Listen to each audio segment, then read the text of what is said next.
बेटा मेरी बात सुनो, देखिए मैं आप लोगों को बताऊं, आप लोगों का हाफ ईयरली वगैरह जिनके हो गए अच्छी बात है, जिनका नहीं हुआ उनके लिए, जिनका देखो छूट गया कोई बात नहीं बेटा, अब क्या करें, हमारी पहली बुक खत्म हो गई है ना, तो बच्चों का परसों कुछ एग्जाम है शायद, तो एक काम करते हैं पहली बुक का रिवीजन करते हैं फटाफट से, ठीक है। पहले थोड़ा सा हम ऐसे चैप्टर्स को रिवाइज करेंगे ओरली, ओरली मतलब समझ रहे हो ना, बस ऐसे ही सिर्फ कंसेप्ट एक बार याद करते हैं, ठीक है ना।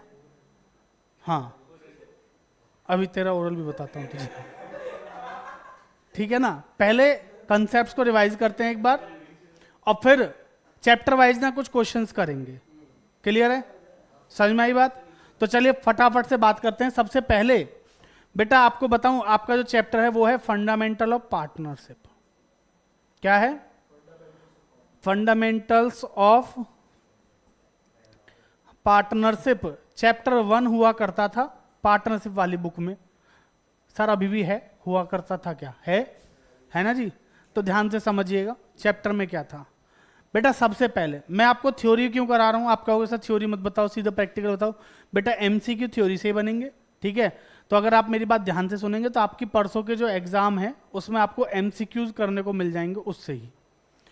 सबसे पहले हम पढ़ते थे वहां पे पार्टनरशिप के बारे में। किसके बारे में? पार्टनरशिप। तो पार्टनरशिप क्या है? Partnership is a relation, simple सा था सब। पार्टनरशिप क्या है? रिलेशन है किसके बीच में? बिटवीन 2 और मोर पर्सन्स, जो क्या कर रहे हैं? एग्री कर रहे हैं शेयर करने के लिए profit. Who agree to share profits from the business which is carried by all or any of them acting for all. यही तो थी पार्टनरशिप की डेफिनेशन, ठीक है। इसके बाद हमने क्या पढ़ा था? सब पार्टनरशिप की डेफिनेशन के तुरंत बाद पढ़ते हैं हम फीचर्स। क्या पढ़ते हैं? फीचर्स। फीचर्स बताओ फटाफट से। सर पार्टनरशिप की डेफिनेशन के अंदर ही फीचर है। पहला फीचर क्या है? 2 और मोर पर्सन। पहला 2 और मोर पर्सन। दूसरा एग्रीमेंट होना चाहिए। दूसरा क्या है? एग्रीड यानी कि एग्रीमेंट होना चाहिए। तीसरा शेयरिंग प्रॉफिट होना चाहिए। चौथा लॉफुल बिजनेस होना चाहिए। और पांचवा म्यूचुअल एजेंसी होनी चाहिए, है ना। तो टोटल कितने फीचर हैं? 5। पहला 2 और मोर पर्सन। 2 और समझ में आ रही है बात? ठीक है बेटा। 2 और मोर पर्सन में याद रखना, पहला मिनिमम कितने होने चाहिए? 2, याद रखना। मैक्सिमम मिनिमम कितने होने चाहिए? 2 पर्सन। और मैक्सिमम कितने होने चाहिए? 50। मैक्सिमम कितने? 50। 50 की लिमिट किसने बताई? कंपनीज एक्ट 2013 ने। किसने बताई है? कंपनीज एक्ट 2013, हाँ है ना। अंडर मिसलिनियस कंपनीज रूल्स 2014, याद रखना पूरा, ठीक है जी। अच्छा, as per Indian partnership act 1932 maximum number of partners will be no limit. No limit. Partnership act के हिसाब से कोई लिमिट नहीं है। तो बस 2 बातें याद रखनी है, minimum 2, maximum 50 as per companies act. Indian partnership act के अकॉर्डिंग कितने होने चाहिए? No limit. क्लियर। दूसरे नंबर पे आते हैं जी, एग्रीमेंट। एग्रीमेंट कैसा होना चाहिए जल्दी बताओ सर। इट में भी रिटर्न और ओरल। इट में भी ओरल और रिटर्न। एग्रीमेंट ओरल भी हो सकता है और रिटर्न भी हो सकता है। क्या रिटर्न एग्रीमेंट कंपलसरी है पार्टनरशिप में? फटाफट बताइए। हाँ नहीं। क्लियर, समझ में आई बात बेटा। तीसरे नंबर पे आता है sharing profits. Sharing profits must है, ध्यान रखना, शेयरिंग प्रॉफिट मस्ट है। बट क्या लॉस शेयर करना कंपलसरी है? लॉस शेयर करना कंपलसरी है? तो आंसर इज नो। ऐसे 2 केस जहां पे लॉस शेयर नहीं होता। पहला sir minor, in case of minor, minor को पार्टनर बनाया जा सकता है सिर्फ और सिर्फ किसके लिए? बेनिफिट्स के लिए। किसके लिए? एडमिट किया जा सकता है as a partner for the benefits of partnership. बात समझ में आई? दूसरा बता दो फटाफट क्या है? सर जब गारंटी दी हो हमने किसी पार्टनर को, एक पार्टनर को एडमिट किया, ठीक है, इस मोटू को एडमिट कर लिया मान लो एज अ पार्टनर, और इसको गारंटी दी कितने की? कि भाई तुझे 50,000 का प्रॉफिट होगा ही होगा। 1 करोड़ शकल देखिए अपनी हाँ जी। इसको कितने गारंटी दी? कि 50,000 का प्रॉफिट होगा ही होगा। तो अगर कल को हमें लॉस हुआ तो क्या लॉस बियर करेगा? नहीं करेगा। तो बेटा ऐसे 2 केस कोई आपसे पूछे तो बता देना कौन कौन से? माइनर और गारंटी। माइनर और गारंटी। तो शेयरिंग प्रॉफिट मस्ट है, लॉस शेयर करना इज नॉट कंपलसरी। क्लियर। तीसरे नंबर हो गया। चौथे नंबर पे और बिजनेस कैसा होना चाहिए? लीगल या लॉफुल होना चाहिए। इलीगल बिजनेस के लिए कोई पार्टनरशिप नहीं होगी। लास्ट क्या था? Mutual agency. म्यूचुअल एजेंसी का मतलब बेटा जो पार्टनर्स है ना, आपस में जिस काम के लिए कहे, मैंने इससे कहा भाई तू ये काम कर दे, पानी लिए मेरे लिए, बेटा पानी के लिए नहीं, देखो गलत समझ रहे हो आप, है ना, पानी के लिए नहीं कह सकते आप, काम मतलब बिजनेस से रिलेटेड काम, समझ में आ रही है बात। तो ये पानी के लिए हो सकता है मना कर दे, वो अच्छी अलग बात है, करेगा नहीं, ठीक है जी, पार्टनर नहीं है ना अभी, इसलिए पार्टनर होता तो कर देता, समझ रहे हो। तो बेटा दोनों आपस में कैसे होने चाहिए, म्यूचुअली अंडरस्टैंडिंग होनी चाहिए, प्रिंसिपल एजेंट रिलेशनशिप होना चाहिए। मैंने उससे कहा भैया आपको ये वाला काम देखना है, ये मैनेज करना है, आपको इन्वेंट्री मैनेज करना है, मैं बुक्स ऑफ अकाउंट्स मैनेज करूंगा, तो वो मेरे से मना नहीं करेगा, मैं उससे मना नहीं करूंगा।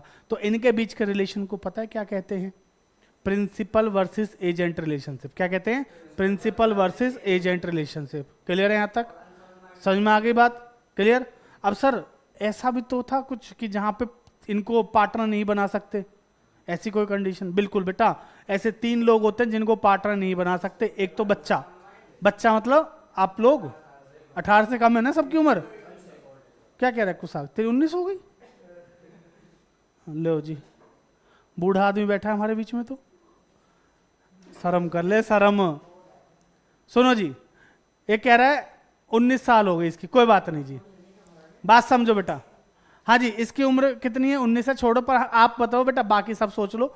माइनर को क्या नहीं कर सकते हम, एज अ पार्टनर एडमिट नहीं कर सकते, ठीक है। दूसरा, person disqualified by law, person disqualified by law. और तीसरा अनसाउंड माइंड। तीसरा कौन है, अनसाउंड माइंड, इसके जैसा मान लो। अरे अनसाउंड माइंड मतलब बेटा बेवकूफ, पागल, समझ रहे हो ना, जिसको जो समझदार नहीं है, जो समझ नहीं सकता, हम जो एग्रीमेंट कर रहे हैं जो उसको समझ नहीं सकता। कुछ अगर आगे समझ में कर नहीं आया बताओ जी, लो तो ये कौन है समझ रहे हो नहीं, तो ये भी अनसाउंड माइंड में आएगा नहीं आएगा कोई बात नहीं बेटा, क्लियर हो गया ना। तो 3 केस कौन कौन है बता दो। एक तो माइनर, ये वो हैं जिनको हम एडमिट नहीं कर सकते।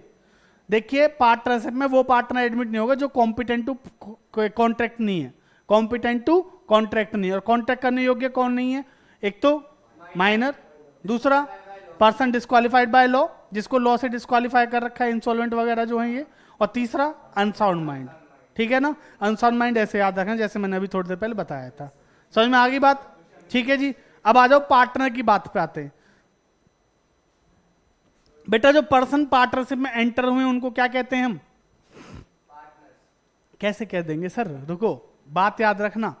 पर्सन एंटर्ड इनटू पार्टनरशिप बोल रहा है, लेकिन आगे वर्ड बोलेगा या तो इंडिविजुअली या बोलेगा कलेक्टिवली। इंडिविजुअली का मतलब अकेले अकेले, अकेले अकेले देखोगे तो कौन है, पार्टनर। इकट्ठे हैं तो क्या है, फर्म। समझ रहे हो नहीं बेटा, इंडिविजुअली कौन है, पार्टनर, कलेक्टिवली कौन है, फर्म। समझ में आ गई बात। अब आओ फर्म नेम। फर्म नेम क्या होता है जी, सर वो नाम जिससे बिजनेस चल रहा है, name under which business is carried on. समझ में आ गई बात। सर सिंपल सी बात है, ये जो नाम दिख रहा है ना आपको, ये क्या है, फर्म नेम है। समझ में आ रही है बात, ये क्या है, फर्म नेम है। इस नाम से तो बिजनेस चला रहे हैं हम लोग, ठीक है जी। तो ये क्या है, हमारा फर्म नेम हो गया। क्लियर है जी, समझ में आया यहां तक, बहुत बढ़िया बेटा। अब आ जाओ फटाफट आगे चलते। पार्टनरशिप डीड याद है आपको, पार्टनरशिप डीड क्या है, गलती से मत कहना एग्रीमेंट। कोई पूछे ना पार्टनरशिप डीड क्या है, तो हमेशा एक ही बात कहना कि भैया डीड मतलब रिटर्न एग्रीमेंट। क्या बोलना है, रिटर्न एग्रीमेंट। सिर्फ एग्रीमेंट बोलोगे तो गलत है। Partnership deed is a written agreement between the partners which contains terms and conditions of the partnership. जिसके अंदर क्या लिखी होती हैं सर, सारी की सारी टर्म्स एंड कंडीशन लिखी होती हैं, किसकी, पार्टनरशिप की। समझ में आ गई बात। और आपको पता है अगर डीड है पार्टनर्स के बीच में तो डीड के हिसाब से काम होगा। क्या बोला मैंने, अगर डीड है पार्टनर्स के बीच में तो डीड के हिसाब से काम होगा। और सर अगर डीड नहीं है तो इंडियन पार्टनरशिप एक्ट 1932 एप्लीकेबल होगा। याद रखना, क्या बोला मैंने, इंडियन पार्टनरशिप एक्ट 1932 एप्लीकेबल होगा। और बेटा इंडियन पार्टनरशिप एक्ट 1932 क्या कहता है, किसके बारे में सर, सुनो एक एक करके बात करेंगे। प्रॉफिट शेयरिंग के बारे में क्या कहता है सर, अगर है डीड के हिसाब से तो डीड के हिसाब से, नहीं है तो इक्वली। डीड के हिसाब से है तो डीड के हिसाब से, डीड है तो डीड के हिसाब से ना। बेटा डीड है तो जो चीजें लिखी हैं उसके हिसाब से होंगी, ठीक है। नहीं है तो क्या होगा समझो, या तो एब्सेंस या साइलेंट कुछ भी बोल सकता है। In the absence of partnership deed तो क्या होगा जल्दी बताओ। प्रॉफिट शेयरिंग रेशियो इक्वली, याद रखियो, profit sharing ratio equally equally equally, याद ना। दूसरा सैलरी कमीशन एनी रेमुनेशन, तीनों को एक साथ लपेट रहा हूं, है ना। सैलरी कमीशन वगैरह जो भी है सर नॉट अलाउड, नहीं देंगे जी। डीड है तो देंगे, नहीं है तो नहीं देंगे। तीसरा ध्यान से सुनना, interest on capital, sir interest on capital is also not allowed. Deed है तो देंगे वरना नहीं देंगे, समझ में आ रही है बात। अच्छा बेटा interest on drawing not charged, interest on drawing not charged. Sir एक चीज तो थी 6% हुआ करती थी, अरे थी, आ रहा हूं उसी पे। इंटरेस्ट ऑन लोन, कौन सा लोन, यहां पे क्वेश्चन बनता है एमसीक्यू का। लोन कौन सा, पार्टनर ने जो फर्म को दिया है, जो फर्म ने पार्टनर को दिया है। सर पार्टनर ने जो फर्म को लोन दिया है उसका इंटरेस्ट है कितना, 6% पर एनम। अच्छा अगर फर्म ने पार्टनर को लोन दिया है तो डीड में लिखा है तो देंगे वरना नहीं देंगे, समझ रहे हो नहीं। कभी उसमें भी 6% घुसा दो, है ना। हाँ अगर पार्टनर ने फर्म को लोन दे रखा है और डीड के में कोई बात नहीं हुई इंटरेस्ट की, तो बेटा इंटरेस्ट ऑन लोन दिया जाएगा 6% पर एनम के हिसाब से। पर एनम को याद रखना है, आई रिपीट, पर एनम को याद रखना है। समझ में आई बात, क्लियर है, ठीक है बच्चों, यहां तक समझ में आ गई सारी बातें, बहुत बढ़िया। हाँ जी बेटा अगर सिंपल सी बात समझो, पर एनम बोला है तो पर एनम के हिसाब से चलेगा यहाँ। तो अभी लोन की बात इतनी है, बाकी आगे बात करेंगे। अभी अगर पर एनम ना हो तो क्या हो, कैलकुलेशंस में बात करेंगे, ठीक है जी। अब एक एक करके बात करें इन सब की। सबसे पहले चल दो किस पे, प्रॉफिट शेयरिंग रेशियो। बेटा अगर रेशियो डीड है तो डीड के हिसाब से, नहीं है तो इक्वली साइड कर दो। सैलरी की बात करते हैं। सर सैलरी की कैलकुलेशन बड़ी मुश्किल होती है, मैं आपको साथ साथ करवाऊंगा। हाँ हाँ बेटा सुनो, सैलरी, सैलरी सुनो जी सुनो, सैलरी बेटा सैलरी, सैलरी सुनो। अच्छा फर्म के लिए सैलरी क्या है, खर्चा है ना जी, खर्चा ही है। अच्छा ये सैलरी की बात कौन सी वाली की हो रही है, वो एम्प्लॉय वाली की हो रही है, पार्टनर वाली की हो रही है। अभी जो भी बात करेंगे अपन पार्टनर्स की करेंगे, एम्प्लॉयज की बात तो 11th में कर चुके हैं भाई, ट्रेडिंग P&L जब बना रहे थे ना तब हो चुकी हैं। अभी जितनी भी बातें हो रही है किसकी हो रही है, पार्टनर्स की हो रही हैं। समझ में आ रही है बात, क्लियर है ना। तो बेटा सैलरी का बड़ा सिंपल सा तरीका है, डीड है या नहीं है चेक करो, बताओ है नहीं है तो डीड के हिसाब से, और नहीं है तो नहीं है। जो सैलरी मांगना है ना थप्पड़ मार के भगा देना उसको। भाई डीड में लिखा नहीं, तुम आ रहे हो सैलरी लेने के लिए, भैया मुझे मेरी सैलरी दे दो, मैं रात दिन काम करता हूँ यहाँ पे सब कुछ करता हूँ, थप्पड़ मार दूंगा चला जाए यहाँ से, ऐसे बोल देना उसको। पर पार्टनर की बात हो रही है, समझ में आ रही है बात, पार्टनर के लिए बोल रहा हूँ, ठीक है जी। हाँ, क्या क्या खुश हो रहा है, ठीक है तुम इस बार फीस मांगना। बेटा फीस में और सैलरी में फर्क होता है कुशाग्र, इतना भी नहीं पता तुझे, नालायक। आइए जरा सुनो। तो बेटा अगर सैलरी है, डीड है तो डीड के हिसाब से, डीड के हिसाब से अगर सैलरी की बात हो रही है, जब आप एप्रोप्रिएशन अकाउंट बनाओगे तो आपको इसकी जरूरत पड़ेगी। एप्रोप्रिएशन में सैलरी जब लिखोगे तो पूरे साल की लिखो, क्योंकि ईयर एंड पे बनता है एप्रोप्रिएशन 31 मार्च को। और बेटा कोई भी अकाउंट अगर आप 31 मार्च को बनाते हो तो 31 मार्च तक के सारे खर्चे उसमें आते हैं, याद रखना। समझ में आ रही बात। तो बेटा अगर सैलरी आपको दे रखी है महीने के हिसाब से, तो मल्टीप्लाई कितने से करोगे, 12 से, तो पूरे साल की निकल जाएगी। सर क्वार्टर की दे रखी है, क्वार्टर जानते हो ना क्वार्टर, अरे वो वाला नहीं, गलत बात, हे गंदे बच्चे। अरे क्वार्टर बेटा ईयर में 4 क्वार्टर होते हैं ना, हाँ वो वाला क्वार्टर नहीं, समझ रहे नहीं। हाँ तो बेटा अरे अद्धा नहीं होता, एक अद्धा पौवा होता है। सुनो तो बेटा साल में क्वार्टर कितने होते हैं, 4। अगर किसी व्यक्ति की सैलरी 20,000 रुपए पर क्वार्टर है तो साल की कितनी हो गई, 80,000 रुपए। समझ में आ रही है बात। तो कोई बड़ी बात थोड़ी है। तो क्वार्टर है तो मल्टीप्लाई कितने से करेंगे, 4 से। और सर अगर हाफ ईयर है तो हाफ ईयर मतलब 6 महीने की, 6 महीने की है ना जी। तो बेटा इंटू क्या कर देंगे 2। समझ में आ रही बात। 50,000 रुपये हाफ ईयर की सैलरी है, 6 महीने की सैलरी है 50,000 है, तो 1 साल की कितनी, 1 लाख। कोई मुश्किल है क्या? तो सैलरी निकालने में दिक्कत नहीं आएगी। कमीशन वगैरह के लिए क्वेश्चन जैसे बोलेगा वैसे करेंगे, अभी बाद में पॉइंट्स डिस्कस करेंगे इसके। नेक्स्ट क्या आता है हमारा, interest on capital. Interest on capital की बात सुनो। सर डीड है तो डीड के हिसाब से देंगे, नहीं है तो नहीं देंगे, हाँ है ना। डीड है तो डीड के हिसाब से देंगे, नहीं है तो नहीं देंगे। बट सर डीड के हिसाब से जब देंगे तो कैलकुलेशन भी तो करनी पड़ेगी। तो बेटा इंटरेस्ट ऑन ड्राइंग की कैलकुलेशन के लिए एक बात याद रखना, एक बात याद रखना, मैं अभी आपको जस्ट कंसेप्ट रिवाइज करा रहा हूं। अगर आप लोगों ने डिटेल में पढ़ना है तो बेटा इसके लिए पूरी वीडियो चैप्टर में पढ़ी है, टॉपिक वाइज वीडियोस पढ़ी हुई हैं, ठीक है। आपके लिए 1 शॉट पढ़ा हुआ है पूरा, ठीक है, तो आप वहां पे भी देख सकते हो। अभी बस मैं आपको कंसेप्ट बता रहा हूँ, थोड़ा सा मेमोराइज करा रहा हूँ उस कंसेप्ट को। हाँ जी, इंटरेस्ट ऑन कैपिटल की बात कर रहा हूँ। इंटरेस्ट ऑन कैपिटल कैसे निकालते हैं, हमेशा किस पे निकलता है याद रखना, ओपनिंग कैपिटल। किस पे निकालेंगे, ओपनिंग कैपिटल पे। इंटरेस्ट ऑन कैपिटल हमेशा ओपनिंग कैपिटल पे निकलेगा। सर यहाँ पे भी 2 बातें होंगी, पहली बात और दूसरी बात। पहली बात when opening capital is given, दूसरी बात when opening capital is not given. 2 ही बातें हैं ना जी। या तो ओपनिंग कैपिटल दे रखी है, ओपनिंग कैपिटल नहीं दे रखी। दे रखी है तो सर टेंशन ही नहीं है, ओपनिंग कैपिटल पे पूरे साल का ब्याज लगेगा, बाकी एडिशनल कैपिटल जब आइए तब से तब तक का लगेगा, जब तक। अरे इंटरेस्ट की बात अगर जब भी आएगी तो एक बात याद रखना देव बाबू, जितने टाइम पैसे को यूज किया सिर्फ उतने टाइम का ब्याज देंगे। जितने टाइम पैसे को यूज किया सिर्फ उतने टाइम का ब्याज देंगे। समझ में आई बात। अगर कोई पार्टनर एडिशनल कैपिटल 1 जुलाई को लाया तो बेटा कितने महीने का ब्याज दोगे उसे, 1 जुलाई से 31 मार्च, 9 महीने। उस पार्टनर ने सर 1 अक्टूबर को कुछ पैसा विड्रॉ कर लिया अपनी कैपिटल से, तो कितने महीने का ब्याज लोगे उससे, 6 महीने का।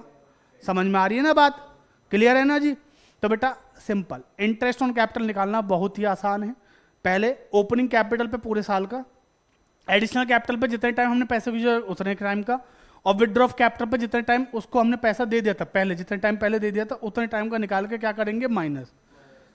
तो आंसर कैसे निकलेगा, interest on opening capital plus interest on additional capital minus interest on withdraw of capital. Clear है जी।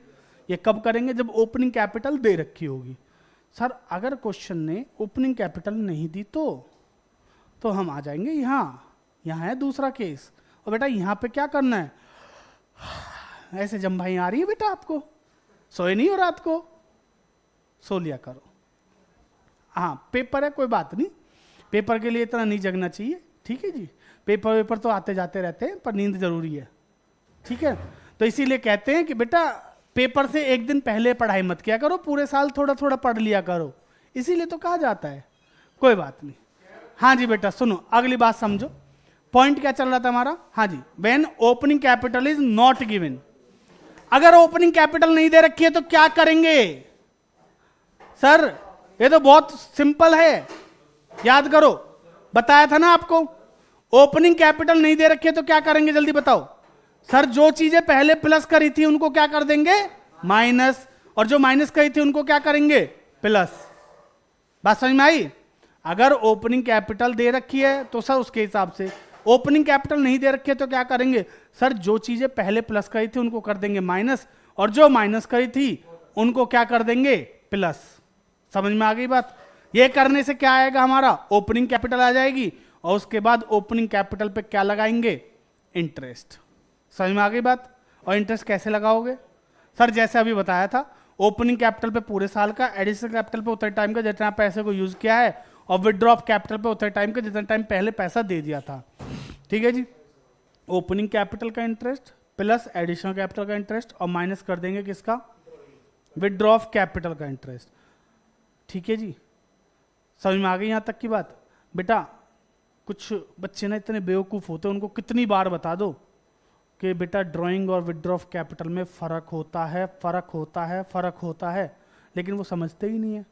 आपको नहीं पता ना इस बात को, पढ़ लो, सुन लो बेटा। विड्रॉ ऑफ कैपिटल और ड्राइंग, विड्रॉ ऑफ कैपिटल क्या है, कैपिटल में से पैसा विड्रॉ किया है आपने, कैपिटल में से पैसा विड्रॉ किया है तो विड्रॉ ऑफ कैपिटल है, प्रॉफिट्स में से पैसा विड्रॉ किया है तो ड्रॉइंग है।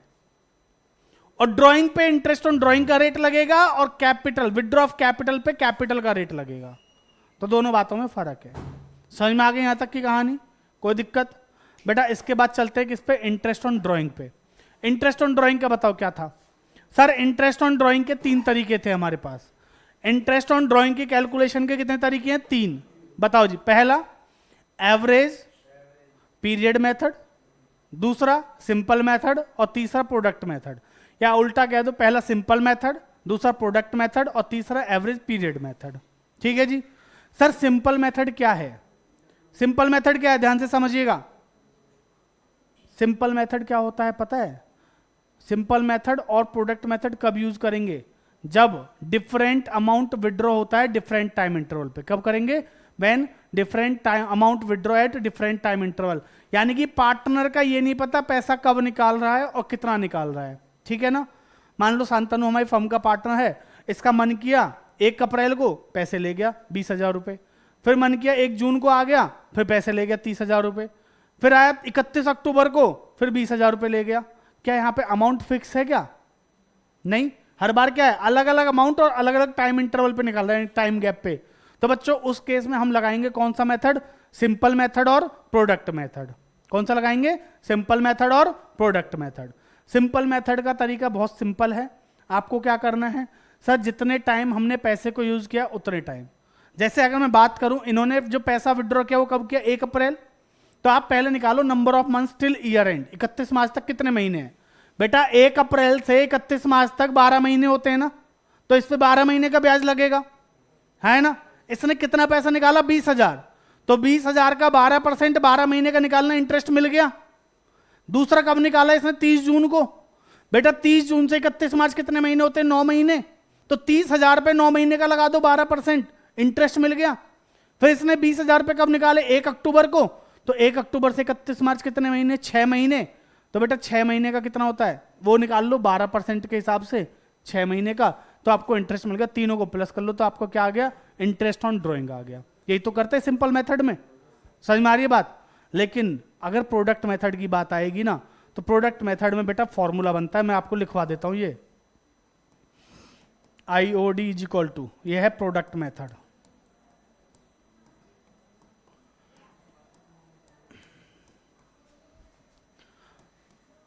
Total product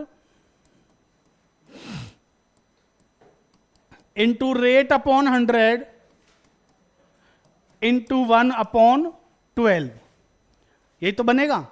total product into rate upon 100 into 1/12। बेटा टोटल प्रोडक्ट कैसे निकालोगे? अगर मैं बात करूं अभी वाले की, शांतनु ने जो विड्रॉ किया था ना उसकी बात करूं, इसने 20,000 रुपए निकाले, 12 महीने यूज किए, तो 20,000 इंटू 12 क्या आ गया? प्रोडक्ट आ गया मेरा। फिर 30,000 इंटू 9 महीने कितना आ गया मेरा? 180, प्रोडक्ट आ गया। 20 इंटू 6 120 क्या आ गया? प्रोडक्ट आ गया। तीनों को प्लस कर लो, टोटल प्रोडक्ट मिल गया आपको। इंटू कर दो रेट 12/100, इंटू कर दो 1/12। तो बेटा सिंपल मेथड और प्रोडक्ट मेथड का जो आंसर है वो बिल्कुल सेम आएगा।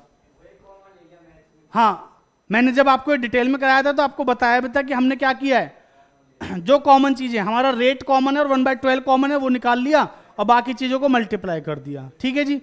बेटा अगर आपको डिटेल में पढ़ना है तो 1 शॉट वाली वीडियो पड़ी हुई है, उसको देख लेना। समझ में आ रही है बात? अभी मैं जस्ट आपके कंसेप्ट रिवाइज करा रहा हूं। क्लियर? समझ में आया? अगला कंसेप्ट क्या है जी? बेटा एवरेज पीरियड मेथड याद है आप लोगों को? बता दो फिर क्या था सर? इसमें तो बहुत सिंपल था। Interest on drawing is equal to, बताओ, टोटल ड्रॉइंग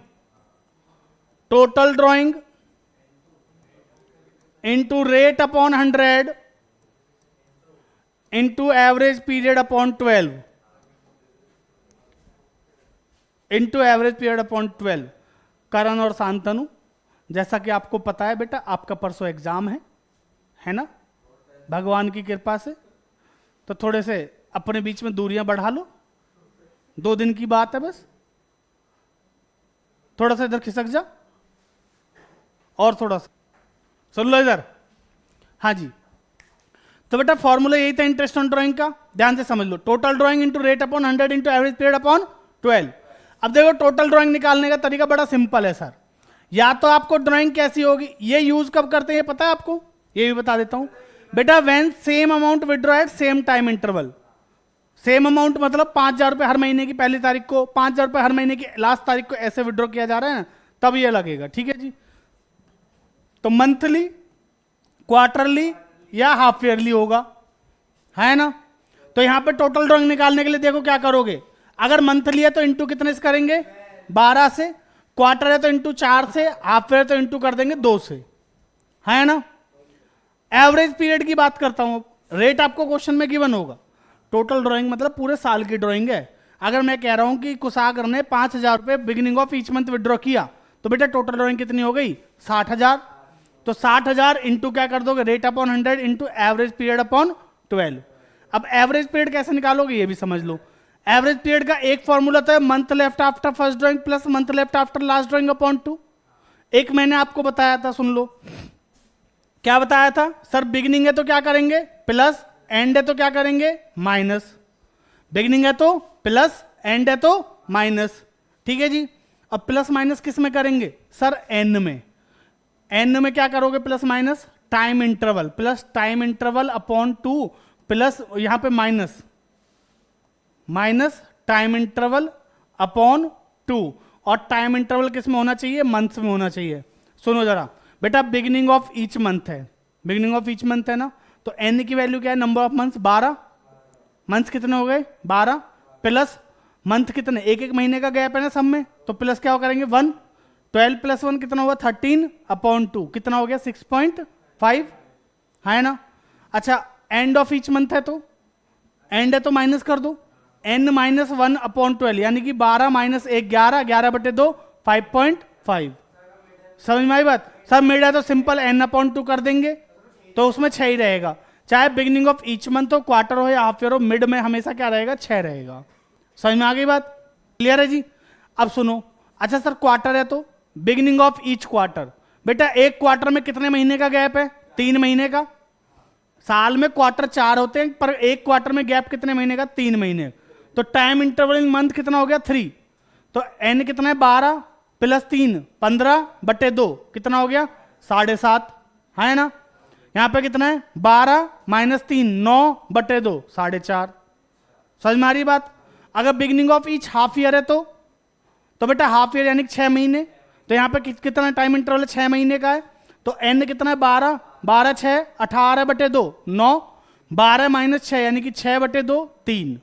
समझ में आ गई बात। तो एवरेज पीरियड निकालने का तरीका ये है, बस फॉर्मूला उठाना, क्वेश्चन में पुट करना, आंसर आपके सामने। ठीक है जी, क्लियर है यहां तक, कोई दिक्कत। चलो फिर इंटरेस्ट ऑन ड्राइंग हो गया, इंटरेस्ट ऑन कैपिटल हो गया, सैलरी कमीशन हो गया। अब चलते हैं फटाफट से कहां पे, इंटरेस्ट ऑन लोन पे। बेटा इंटरेस्ट ऑन लोन और rent paid to a partner दोनों की बात सुन लो 1 मिनट में। इंटरेस्ट ऑब्लिक रेंट, ठीक है जी, interest on loan oblique rent to a partner. बेटा सिंपल सी बात बता रहा हूं, ध्यान रखना, ये दोनों ही क्या होते हैं, चार्ज अगेंस्ट प्रॉफिट होते हैं। क्या होते हैं, चार्ज अगेंस्ट प्रॉफिट। कहां पे जाएंगे, पी एंड एल एप्रोप्रिएशन में नहीं जाएंगे, याद रखियो। ठीक है जी, पी एंड एल अकाउंट में जाएंगे। कहां जाएंगे, पी एंड एल अकाउंट में। समझ में आ गई बात। दोनों ही क्या हैं, चार्ज अगेंस्ट प्रॉफिट। कहां जाएंगे, पी एंड एल अकाउंट में जाएंगे।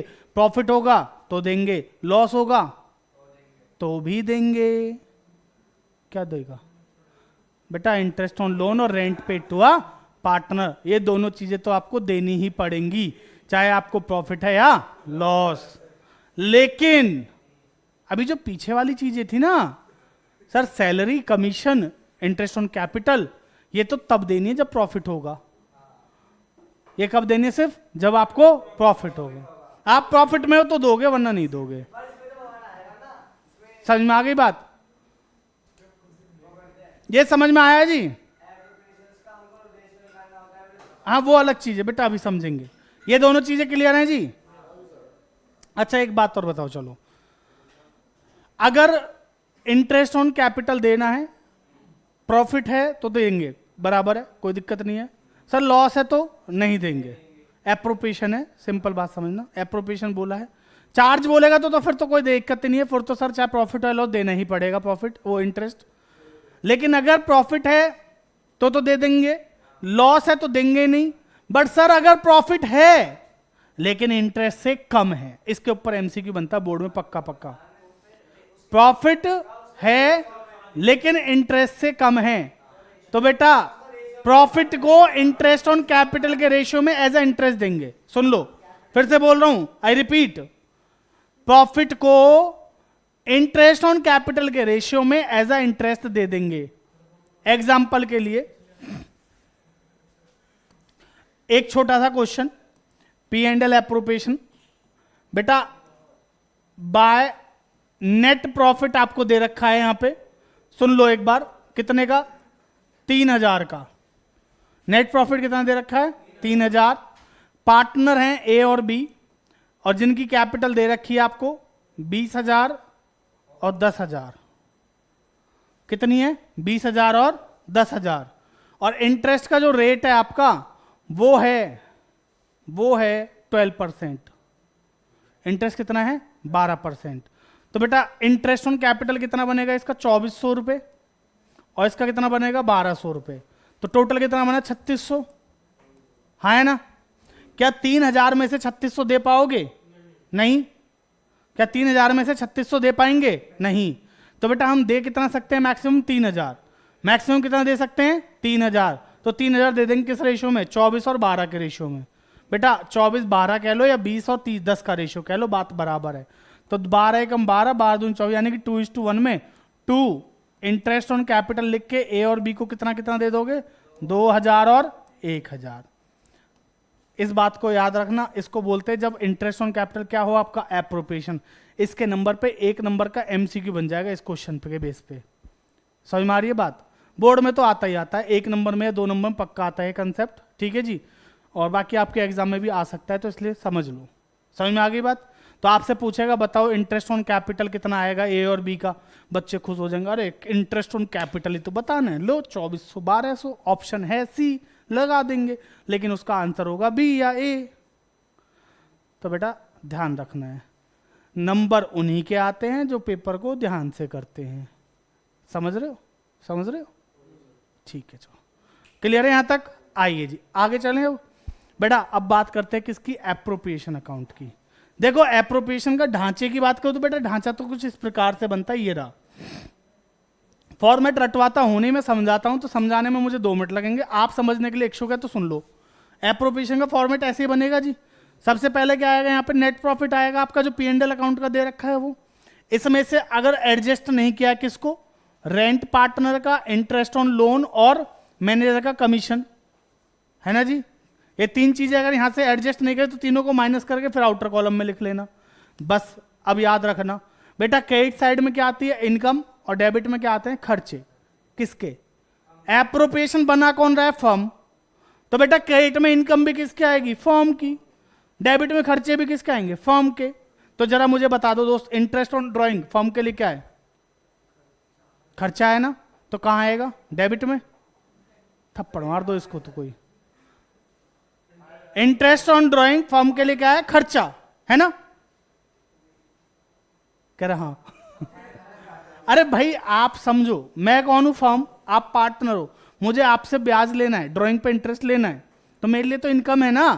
तो मेरी इनकम है तो कहां आएगा? क्रेडिट में। तो बेटा इंटरेस्ट ऑन ड्राइंग तो यहां आएगा ना फिर, हाँ है ना। इंटरेस्ट ऑन कैपिटल क्या है? फर्म के लिए खर्चा, क्योंकि पार्टनर को देना है, तो कहां आएगा? डेबिट में।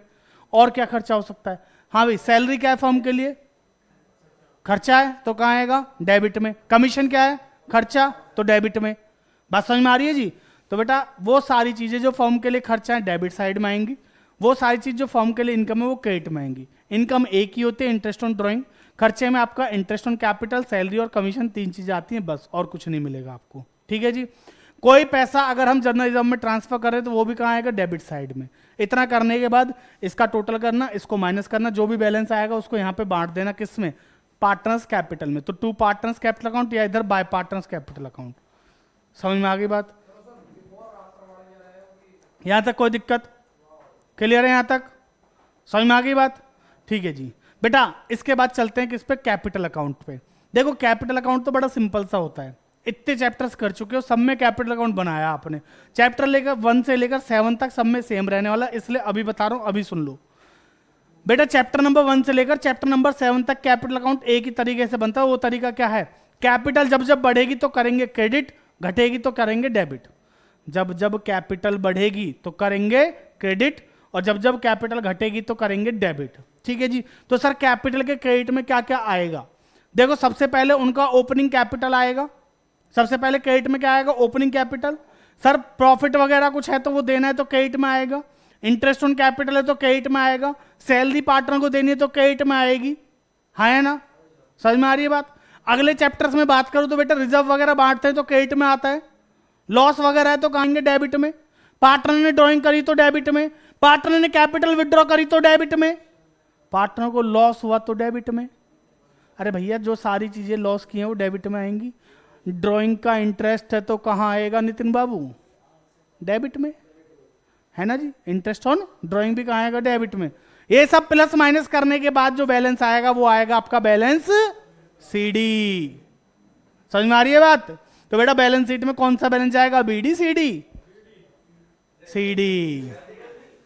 समझ में आ रही है बात? जो बेटा बचा लास्ट में कैपिटल अकाउंट बनाते हैं पार्टनर का हिसाब रखने के लिए कि भैया तेरा इतना इतना पैसा देख, हमने तुझे दे दिया, इतना इतना तेरे से लेना था वो ले लिया, अब ये तेरा पैसा बचा। जैसे बैंक हमारा हिसाब रखता है ना अपने यहाँ पे, वैसे हम रखते हैं पार्टनर का हिसाब। अब यहाँ पे जो इंपॉर्टेंट बात है ना, ये अकाउंट बनाना इंपॉर्टेंट नहीं है यहाँ के लिए। यहाँ के लिए इंपॉर्टेंट है कि सर अकाउंट बनते दो तरीके से हैं, एक फिक्स कैपिटल मेथड और एक फ्लक्चुएटिंग कैपिटल मेथड। बेटा जब फिक्स कैपिटल मेथड से बनता है तो दो अकाउंट बनते हैं, कैपिटल अकाउंट बनता है, करंट अकाउंट बनता है। फ्लक्चुएटिंग से सिर्फ एक अकाउंट बनता है।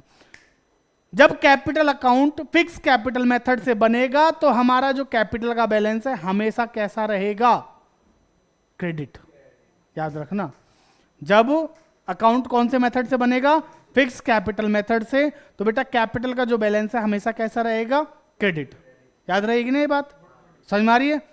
लेकिन अगर फ्लक्चुएटिंग से बनेगा तो उसका बैलेंस डेबिट भी हो सकता है और क्रेडिट भी हो सकता है। करंट अकाउंट का बैलेंस हमेशा कैसा रहेगा? सर उसका तो डेबिट और क्रेडिट दोनों हो सकता है, हमेशा वाली बात मत कहा करो, वो तो उसके लिए है ही नहीं। इट में भी डेबिट और क्रेडिट। याद रहेंगी ना ये बातें?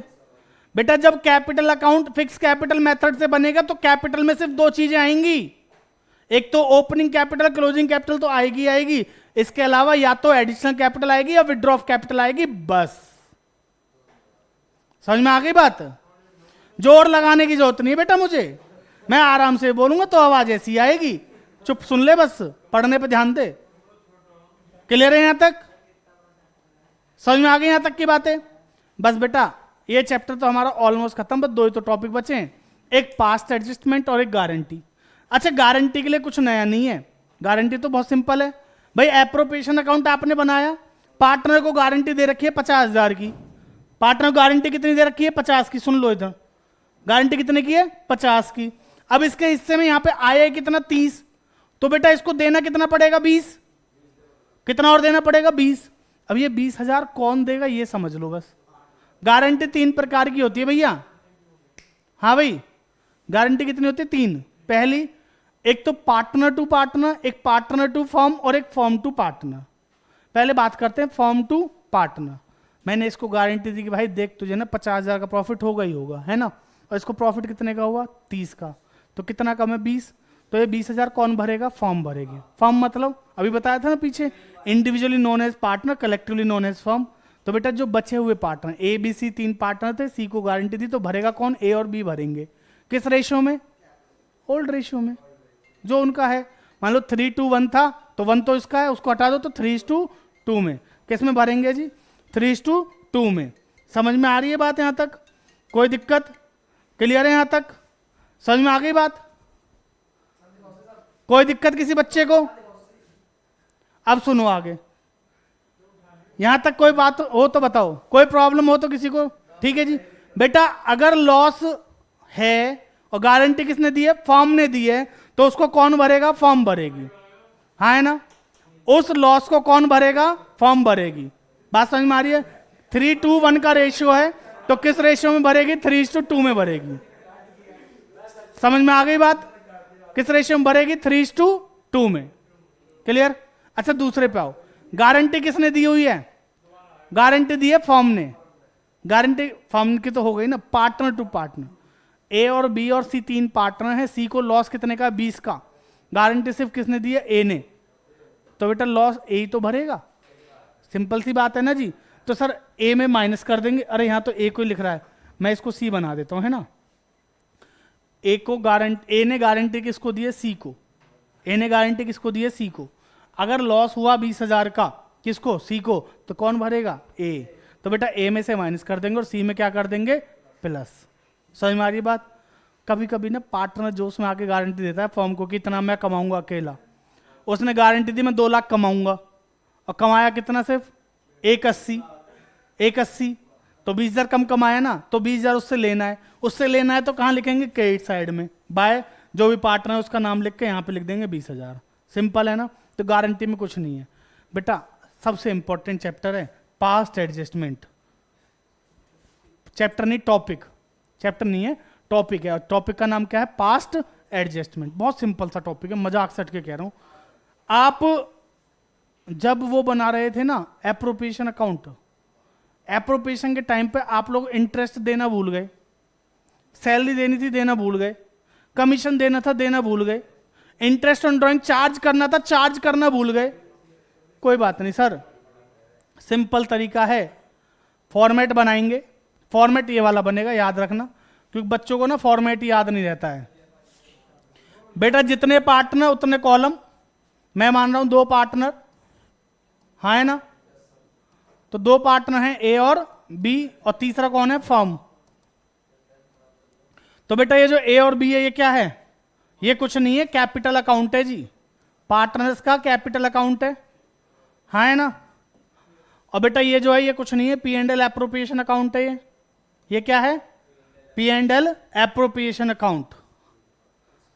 आप एक बात समझिए, जो आपके लिए खर्चा है वो मेरे लिए इनकम है या नहीं है? 100%। आपका खर्चा मेरी इनकम है, इसमें कोई शक नहीं। अगर डाउट है तो बेटा जब फीस देते हो ना तो याद रखना, तुम दिखाओ, तुम्हें एहसास करा दूंगा मैं। ठीक है, आओ सुनो, अब इधर सुनो। तो बेटा सिंपल सी बात समझिए, ऐसे ही ना जो चीज पार्टनर के लिए इनकम है वो फर्म के लिए क्या है? खर्चा, है ना। और इनकम कहां आएगी? पार्टनर को अगर कोई चीज देनी है तो उसके क्रेडिट में आएगी। पार्टनर को कोई चीज देनी है तो कैपिटल किस में आएगी? क्रेडिट में। तो बेटा एप्रोप्रिएशन किस में आएगी? डेबिट में। बात समझ में आ रही है? बहुत सिंपल तरीका है। सपोज करते हैं इंटरेस्ट ऑन कैपिटल देना भूल गए हम, ये debit credit debit credit debit credit. Interest on capital देना था देना भूल गए, दे दो। हाँ प्रॉफिट सही बात है, प्रॉफिट में कोई गड़बड़ नहीं करी। अगर प्रॉफिट में भी गड़बड़ कर दी, सर प्रॉफिट था 50,000, रेशियो था 3:2, बांट दिया इक्वली, गड़बड़ हो गई ना। वापस ले लो वापस ले लो वापस ले लो। अच्छा जब दिया था तो क्या किया था? क्रेडिट। अभी वापस लेंगे तो क्या करेंगे? डेबिट। तो बेटा 25,000 इससे ले लो, 25,000 इससे ले लो, और फॉर्म का वापस कितना आ गया? 50,000, है ना। यहां क्या लिखोगे? Profit wrongly distributed, taken back, या टेकन बैक, रिटर्न बैक, जो भी लिखना लिख लो। समझ में आया जी? अब सुनो, सर प्रॉफिट तो गलत बांटा ही था, साथ साथ गड़बड़ एक ये हो गई, एक गड़बड़ ये हो गई कि हमें पैसा देना था, इंटरेस्ट ऑन कैपिटल देना था, दिया नहीं, दे दो। इंटरेस्ट ऑन ड्राइंग लेना था, लिया नहीं, ले लो। हैं जी, सिंपल। बेटा सुनो, लो इंटरेस्ट ऑन कैपिटल दे दो जी, लो दे दो। 3,000 और 2,000 है, लो 3,000 2,000, तो बेटा 5,000। इंटरेस्ट ऑन ड्राइंग चार्ज करना था, चार्ज नहीं किया, कर लो, है ना जी। मान लो 1,000 रुपया है बस। बेटा चार्ज करना है, इनकी कैपिटल कम करनी है तो फॉर्म के किस में जाएगा? क्रेडिट में, बस। और कोई गड़बड़ नहीं थी, और सब सही था, ठीक है जी। इतना ही है बेटा। अगर सैलरी देनी है, मान लो गड़बड़ क्या हो सकती है? सैलरी देनी थी, दी नहीं है, दे दो, कैपिटल के क्रेडिट में, फॉर्म के डेबिट में। सिंपल है, जो चीज देनी थी दी नहीं है, दे दो। कोई चीज लेनी थी, ली नहीं है, ले लो। खत्म। अब सुनो, आओ बेटा बैलेंस करो इसका। 50 और 2 52,000, यहां भी कितना 52, इसमें से 5 गए तो कितना है 47, है ना बेटा। 47 इधर किस में आ रहा है डेबिट में, तो इसमें किस में जाएगा क्रेडिट में, भेज देते हैं। लो पी एंड एल डिस्ट्रीब्यूटेड लिख के भेज दो। बताओ रेशियो 3-2 था, सही रेशियो में बांटना, अब कभी गलत रेशियो में बांट दो फिर से। हाँ 3 और 2 5 होते हैं, 5 से डिवाइड करोगे 5 नाम 45 होते हैं, 5 चौक 20 होते हैं। 9400 इंटू 2 18,800, इसका 18,800, समझ में आई बात। और इसका 9 × 27 28,200, इसका 28,000। बस बेटा देखो एंट्री आपकी आंखों के सामने अपने आप प्रकट हो जाएगी। अब 25 और 1 होते हैं 26, 28 और 3 पता है 31,200 होते हैं बेटा। 25 और 1 होते हैं 26, और बेटा 18 और 2 पता है 20,800 होते हैं। ठीक है जी, देखो यहां पे जरा कितना फर्क है। 26 और 5 31, 5,200, 5,200।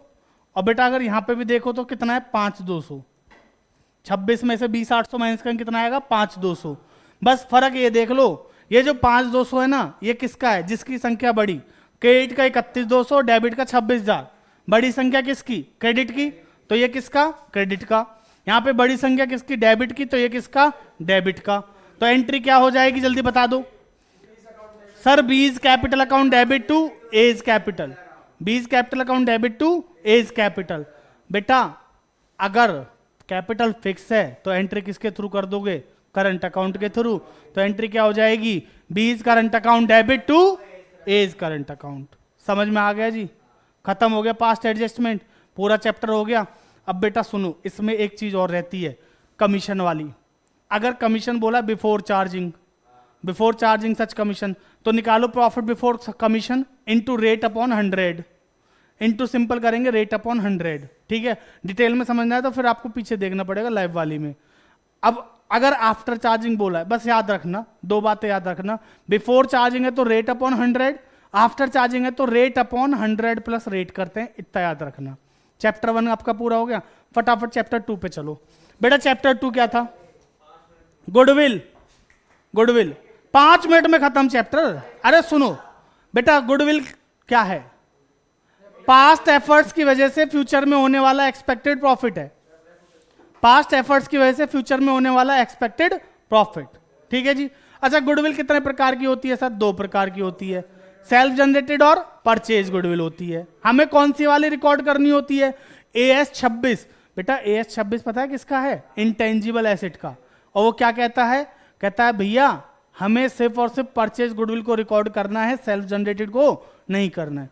कुछ बच्चे ना ये कहते हैं कि सर परचेज वो गुडविल का ही है AS 26, वो गलत है बेटा। गुडविल एक इंटेंजिबल एसेट है, इसके बारे में AS 26 बताता है जो किसका है, इंटेंजिबल एसेट का है। ये बातें याद रखना अच्छे से, MCQ बनते हैं इन पे। समझ में आ रही है बात, क्लियर है। अच्छा गुडविल के वैल्यूएशन की जरूरत कब कब होती है पता है आपको, बेटा जब बिजनेस आपका कंटिन्यू रहना चाहिए, जैसे change in PSR, admission, retirement, death. क्या डिसोल्यूशन में होता है, नहीं। क्या सेल ऑफ पार्टनरशिप में, हाँ। अगर सेल कर रहे हैं किसमें सर, कंटिन्यूइंग में, मतलब गोइंग कंसर्न बेसिस पे सेल कर रहे हैं कि उसके बाद बिजनेस चलेगा। ठीक है जी, 5 हो गए। या आप क्या कर रहे हो, अपने बिजनेस को मर्ज कर रहे हो, एकम्युलेशन हो रहा है आपका। ठीक है जी, अमलगमेशन ऑफ 2 पार्टनरशिप फर्म्स। अगर 2 फर्म का एक साथ क्या हो रहा है, मिलन। मिलन मतलब अमलगमेशन, समझ में आ रही है बात। या फिर आप फर्म को प्राइवेट कंपनी में क्या कर रहे हैं, कन्वर्ट कर रहे हैं। समझ में आ गई बात। Change in PSR, admission, retirement, death, dissolution मत बोलना। उसके बाद सेल यानी कि बेचना, बदलना और मिलाना। बेचना, बदलना और मिलाना, ऐसे याद रखो। बेचना मतलब सेल करना, बदलना मतलब कन्वर्जन करना किसमें, पार्टनरशिप को कंपनी में, और मिलाना मतलब 2 फर्म को एक साथ मिलाना। तुम्हारा मिलन नहीं कराऊंगा, तुम दूर ही रहो। अभी समझ में आ गई यहां तक बात, क्लियर बेटा। अब गुडविल के मेथड कितने होते हैं, यहां पे आपको टाइप बता दी, 2 होते हैं। मेथड कितने हैं हमारे पास, 3। पहला एवरेज प्रॉफिट मेथड, पहला एवरेज प्रॉफिट मेथड, ठीक है जी। दूसरा सुपर प्रॉफिट और तीसरा कैपिटलाइजेशन। बेटा एवरेज प्रॉफिट में दो मेथड हैं, एक है सिंपल एवरेज और एक है वेटेड एवरेज, ठीक है नहीं। वेटेड एवरेज आपको अगर आता है अच्छी बात है, नहीं तो एक बार पीछे क्या करना, वीडियो देख लेना। आओ जरा बेटा, एवरेज प्रॉफिट मेथड मैं लिखूंगा नहीं ज्यादा, बस सुन लो। एवरेज प्रॉफिट मेथड में गुडविल का फॉर्मूला बता दो। चलो फिर, goodwill is equal to average profit into number of purchase year. और सर एवरेज प्रॉफिट कैसे निकलेगा, is equal to average profit is equal to total profit upon total number of years. आ गया, खत्म। अब आओ total weighted average profit method जो, उस पे आ जाओ। बेटा वेटेड एवरेज प्रॉफिट मेथड का फॉर्मूला क्या है, weighted average profit into number of purchase years. समझ में आ रही भी बेटा, weighted average profit into number of purchase year. अब वेटेड एवरेज प्रॉफिट चाहिए तो उसके लिए क्या करेंगे, total weighted profit upon total weight, total weighted profit upon total weight. Sir total weighted profit कैसे निकलेगा, बेटा आपको प्रॉफिट दे रखा होगा इनटू वेट आपको दे रखे होंगे, उनका मल्टीप्लाई करके वेट निकलेगा, उसका टोटल कर लोगे, टोटल वेट निकलेगा। क्वेश्चन देख लेना, एक वीडियो आपको लाइव वाले उसमें मिल जाएगी वन शॉट में, या वैसे भी पड़ी हुई है, ठीक है नहीं, एक बार उसको देख लेना अगर ज्यादा है तो, ठीक है जी। समझ में आया बेटा। उसके बाद आ जाओ किस पे, सुपर प्रॉफिट। सुपर प्रॉफिट में, सुपर प्रॉफिट मेथड में goodwill is equal to super profit into number of purchase year. Super profit कैसे निकालते हैं जल्दी बता दो sir, super profit into, super profit is equal to average profit minus normal profit. Super profit is equal to average profit minus normal profit. और बेटा average profit is equal to, अभी निकालना ना, average profit is equal to total profit upon total number of years. Normal profit कैसे निकालेंगे, capital employed into NRR upon 100, है ना। Capital employed कैसे निकालोगे, total assets minus outsiders liability. Formula ही है ना बस, और एक मिनट में समझ मारी बात। या capital plus reserve minus losses कर लेना तो निकल जाएगी। अब आ जाओ अगले पे, अगला क्या है सर, कैपिटलाइजेशन। उसमें भी दो हैं, capitalisation by average profit, capitalisation by super profit. Capitalisation by average profit में capitalised value minus capital employed. Capitalise value कैसे निकलती है, याद है बेटा, average profit upon NRR into 100, ठीक है जी। कैपिटल एम्प्लॉयड कैसे निकलती है, अभी बताया थोड़ी देर पहले, फिर बता देता हूं, total assets minus outsiders liability. समझ में आई बात बेटा। Capitalise value is equal to average profit upon NRR into 100, upon NRR into 100, ऊपर है 100। समझ में आ रही बात है, लिख देता हूं ले, एवरेज प्रॉफिट बेटा ये वाला है अपॉन एनआरआर इनटू 100, माइनस कर देंगे कैपिटल एम्प्लॉयड, जो कि कैसे निकलेगी, total assets minus outsiders liability. समझ में आ गई बात बेटा। अगले टॉपिक पे आ जाते हैं, कैपिटलाइजेशन ऑफ सुपर प्रॉफिट। बताओ जी कैसे निकालेंगे, super profit upon NRR into 100 कर देंगे तो गुडविल निकल जाएगी। और सुपर प्रॉफिट कैसे निकालते हैं अभी पीछे बताया है ना, कैसे बताया बता देना मुझे कमेंट सेक्शन में, सुपर प्रॉफिट का फॉर्मूला, ठीक है ना, इंतजार करूंगा। समझ में आ गई बात। सर ये तो हमें आता था, दिक्कत तो इसमें एडजस्टमेंट में आती है। एडजस्टमेंट तो इतनी आसान है जिसकी कोई हद नहीं। जितना आसान कुसागर का यहां से उठा के फोन चलाना, उतनी आसान एडजस्टमेंट है। एडजस्टमेंट समझो बेटा, देखो एडजस्टमेंट अगर आपको दे रखी है किसकी, नॉर्मल प्रॉफिट से रिलेटेड है, नॉर्मल वाली चीजें जो होनी ही चाहिए थी, जैसे सैलरी दी है किसी एम्प्लॉय की या वर्कर की या किसी की, क्या होनी चाहिए थी, माइनस होनी चाहिए थी या नहीं, सैलरी। नॉर्मल बोल रहा हूं मैं, देखो बहुत सिंपल बोल रहा हूं, आप सुनोगे तो समझ में आएगा। भाई किसी पार्टनर की या किसी एम्प्लॉय की सैलरी दे रखी है आपको, प्रॉफिट बिफोर सैलरी दे रखा है, तो सैलरी को माइनस करोगे नहीं करोगे, करेंगे। प्रॉफिट आफ्टर सैलरी दे रखा है, यानी कि प्रॉफिट दे रखा है सैलरी माइनस करने के बाद। अब बताओ क्या करेंगे, बेवकूफ मत बनो, कुछ नहीं करेंगे। यही तो समझने वाली बात है। अरे भाई अगर आपको नॉर्मल चीज दे रखी है, नॉर्मल खर्चा है आपका, जो आपने ऑब्वियसली बात है करना है माइनस, वो अगर आपने पहले से माइनस कर रखा है तो कुछ करने की जरूरत नहीं है, नहीं कर रखा है तो माइनस करेंगे। तो मेरी बात सुन लो ध्यान से, नॉर्मल खर्चा बेटा, नॉर्मल खर्चा माइनस कर रखा है तो कुछ नहीं करेंगे, माइनस नहीं किया है तो माइनस करना पड़ेगा। रटने वाली बात नहीं, समझ में आ गई।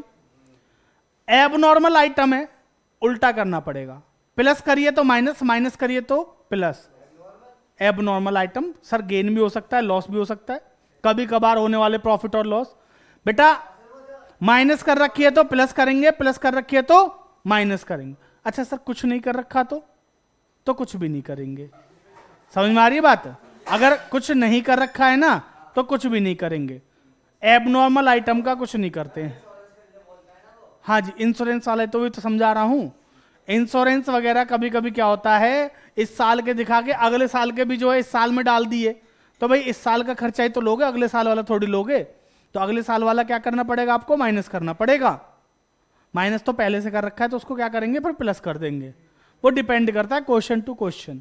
ठीक है जी, तो इसके कुछ क्वेश्चन देख लेना। पीछे हमने जो लाइव करी है उसमें भी किए थे कुछ क्वेश्चन। वन शॉट पढ़िए गुडविल की, एक बार उसको भी देख लेना अगर जरूरत पड़े तो। स्पीड में देख लेना 2x 3x की पे। ठीक है जी, हाँ आओ जी। वैसे स्पीड बहुत ज्यादा होती है मेरी, तो आपको स्पीड की जरूरत है नहीं। ठीक है जी, आओ बेटा आओ, चैप्टर नंबर 3 पे चलते हैं। अरे खत्म बस।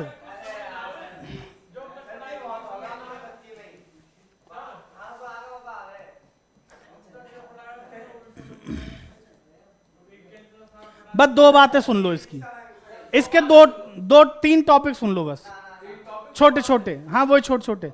बेटा देखो, अगर मैं बात करूं इसमें रिकॉन्स्टिट्यूशन में आपका आता है change in PSR, admission, retirement और डेथ। 4 चैप्टर आते हैं ना, 4 चैप्टर आते हैं ना। सुनो बेटा सुनो, तो बेटा इन चारों में आपका जो गुडविल का ट्रीटमेंट है ना ऑलमोस्ट सेम है। एडमिशन को छोड़ दो, एडमिशन को छोड़ दो, बाकी change in PSR, retirement, death में आपका गुडविल का ट्रीटमेंट सेम है। अगर परचेज गुडविल दे रखी है, बैलेंस शीट में कोई भी गुडविल दे रखी है, उसको ओल्ड रेशियो ओल्ड पार्टनर्स में क्या कर देना, रिटर्न ऑफ कर देना। एंट्री बता दो सर, एसेट साइड में दे रखी है बैलेंस शीट में। अरे ओल्ड बैलेंस शीट में अगर कोई गुडविल दे रखी है तो क्या करना है, खत्म करनी है ना। खत्म करने की एंट्री क्या करोगे, एसेट है, डेबिट बैलेंस है, खत्म करने के लिए क्रेडिट, तो एंट्री क्या बन जाएगी, old partners capital account debit to goodwill, है ना जी। चाहे चेंज इन पीएसआर हो, एडमिशन, रिटायरमेंट, डेथ हो, बेटा सब में सेम टॉपिक है ये। गुडविल अगर बैलेंस शीट में दे रखी है या अपीयर्ड गुडविल के नाम से नोट्स में, क्वेश्चन छोटा वाला 3 नंबर में जर्नल एंट्री का दे रखा है, तो उसको खत्म कर देना। और खत्म करने की एंट्री क्या बनेगी, ओल्ड पार्टनर की capital account debit to goodwill. समझ में आ रही है बात, ओल्ड रेशियो ओल्ड पार्टनर्स। समझ में आ गई बात। बेटा अगर बात कर रखी है किसकी, वैल्यूड गुडविल की या गुडविल ऑफ द फर्म की, chapter number change in PSR, retirement, death की बता रहा हूं, क्या करेंगे, credit in old ratio, debit in new ratio, goodwill of the firm को करेंगे। लेकिन एडमिशन के टाइम पे जो पार्टनर गुडविल लेके आता है उसकी हम एंट्री करते हैं क्या, bank account debit to premium for goodwill और premium for goodwill to sacrificing partners capital account, यही करते हैं ना। समझ में आ गया, तो ये सब में सेम है। उसके बाद आ जाओ बेटा किस पे, उसके बाद हमारा अगला टॉपिक आता है ट्रीटमेंट ऑफ रिजर्व प्रॉफिट और लॉस का। देखिए रिजर्व प्रॉफिट और लॉस की बात सुनो। बैलेंस शीट में अगर आपको general reserve, contingency reserve, workman compensation reserve, investment fluctuation reserve दे रखा है और एडजस्टमेंट कुछ नहीं बोल रही इनके बारे में, तो बेटा आंख बंद करके बांट देना, old ratio old partner. Entry क्या करोगे, बहुत बढ़िया सर, क्रेडिट बैलेंस है, खत्म करने के लिए क्या करेंगे, डेबिट, तो सबको डेबिट करके to old partners capital account बांट देंगे। वैसे ही अगर आपके एसेट साइड में लॉस दे रखा है, एडवर्टीजमेंट सस्पेंस का, P&L अकाउंट का, तो उसको भी क्या करोगे, खत्म करने के लिए क्रेडिट, और डेबिट किसको करोगे, ओल्ड पार्टनर्स ओल्ड रेशियो। समझ में आ गई बात, क्लियर है, ठीक है जी।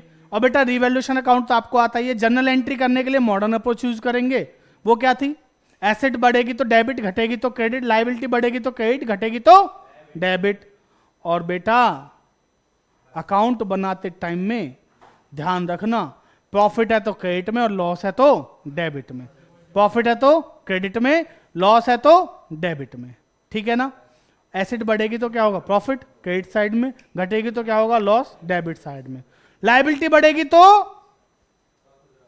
लॉस डेबिट में, घटेगी तो प्रॉफिट क्रेडिट में।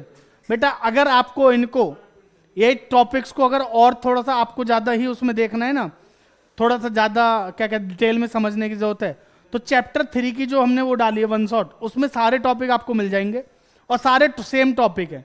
तो एक बार चैप्टर 3 वाली वन शॉट देख लेना, ठीक है। बाकी अगर आपको कोई भी प्रॉब्लम है तो मैं बैठा हूं, आप मुझे कल बता देना, मैं कल करा दूंगा। समझ में आ रही है बात। तो चलिए आप लोग अच्छे से पढ़ाई करो। डिजोल्यूशन अभी जस्ट कराया है तो उसको पढ़ लेना, ठीक है। नहीं डिजोल्यूशन में कुछ है ही नहीं, अरे डिजोल्यूशन में ही क्या है, पहले बैलेंस शीट को खाली करना है। बैलेंस शीट को खाली करने के लिए जो थर्ड पार्टी वाली एसेट्स हैं और मतलब जो एसेट बिक सकती हैं उनको रियलाइजेशन में ले जाओ, और जो लाइबिलिटीज थर्ड पार्टी की है उनको कहां ले जाओ, रियलाइजेशन में ले जाओ। समझ में आ रही है बात? बेटा एसेट बिकेगी तो पैसा आएगा, पैसा आएगा तो बैंक बढ़ेगा, तो बैंक बढ़ेगा तो डेबिट टू रियलाइजेशन, और पे करेंगे तो रियलाइजेशन टू कैश। बस कैश और बैंक ध्यान रखना, पैसा आएगा तो डेबिट में, जाएगा तो क्रेडिट में। पैसा आया तो बैंक बढ़ा, बैंक बढ़ा तो डेबिट टू रियलाइजेशन, पैसा गया तो बैंक क्रेडिट, तो डेबिट क्या करेंगे, रियलाइजेशन। उसके बेस पे ही है। बाकी अभी वीडियो रिसेंटली डाली है, थोड़ा बहुत अगर देखना है तो देख लेना, ठीक है जी। तो चलिए आज के लिए इतना ही रखते हैं, बाकी करेंगे अगली क्लास में। तब तक के लिए धन्यवाद।